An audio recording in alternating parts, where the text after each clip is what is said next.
There's been more mass shootings than days so far this year, and I've been thinking a lot about some of the young boys, black boys, in the case of Ralph Yarl, the 16-year-old, who fortunately now is in a stable condition after going to the wrong house to pick up his siblings, and instead of someone just going, "Oh, are you okay? Like, are you supposed to be here? Are you in the wrong house?" No, they just shot him in the forehead, and then as he lay on the ground, shot him in the arm. And then the guy runs away. This kid just runs for his life, knocking on doors, trying to find someone who's prepared to answer the door and call the police. I mean, is it me, or are people just terrified now? Are just terrified of everything? Is that all of this rhetoric, this anti-black, anti-brown, xenophobic and racist rhetoric that we've heard from the disgraced former president, that you hear on Fox, that you hear on these right-wing news channels and on talk radio? Is it that all of this hatred and this kind of build-up over decades has now got to a point where, young black people are just fair game?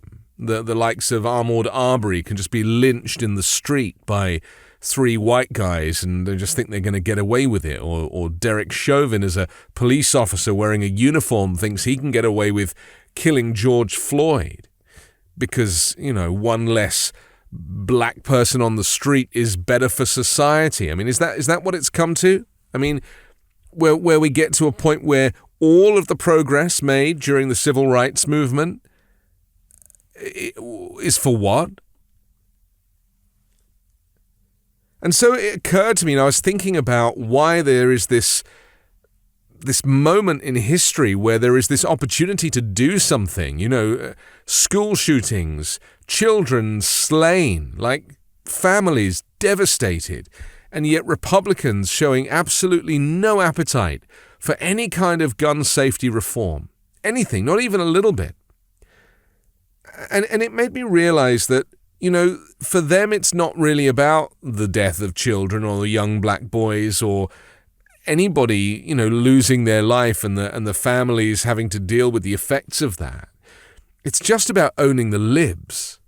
It's almost like gun control and gun safety measures are so now attached to Democrats and Democrats wanting to do anything. And because this partisan attitude is so it's so split, there is no appetite for any kind of cross-party legislation, because there is this hatred of the Democrats. And now gun safety and all of that stuff has been kind of wrapped into a kind of Democrat policy space.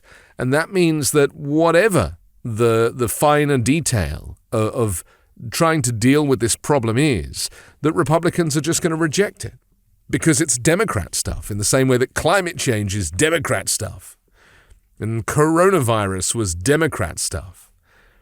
I mean, that's the tragedy of the greatest problems that America is facing right now.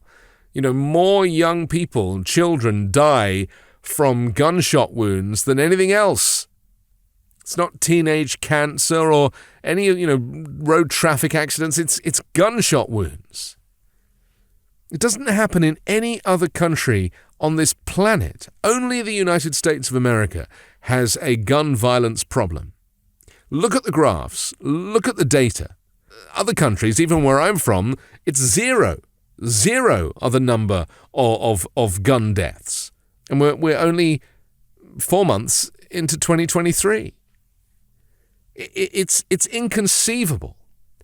And families are inconsolable. And yet Republicans, and, there's been a few of them, Tim Burchett of Tennessee, he summed up the Republican Party's deliberate impotence against an epidemic of gun violence and mass shootings that distinguishes the U.S. from just about every other nation. He was filmed on the steps of the U.S. Capitol. He said, it's a horrible, horrible situation, and we're not going to fix it. If you think Washington's going to fix this problem, you're wrong. They're not going to fix this problem. They are the problem.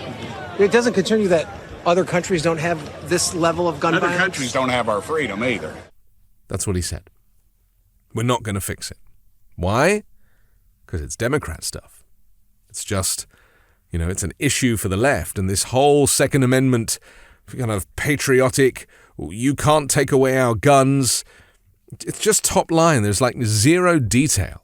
For them, it's like there's nothing between taking away all guns and nobody having access to a firearm and their Second Amendment rights, when in reality all Democrats are asking to do is to ban these assault rifles that are really designed for the theater of war. They shouldn't be in the public's hands, and yet millions of them have been sold. I mean, to a certain extent, the horse has bolted. You would have to have a kind of nationwide amnesty asking people to return these semi-automatic weapons, or you would have to pay people to give them back. I mean, it's not a bad idea, really, is it? Give you more than it's worth just to rid the streets of these rifles.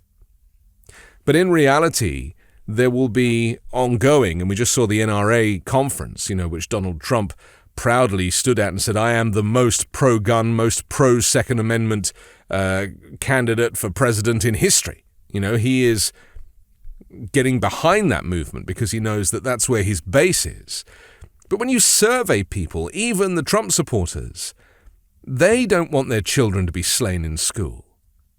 And when you survey the country, like the wider country, and ask the people, they are absolutely happy for there to be some gun safety legislation. It's only the legislators on the right that don't want to do anything about it because it's such a divisive issue and they know that they will lose votes over it.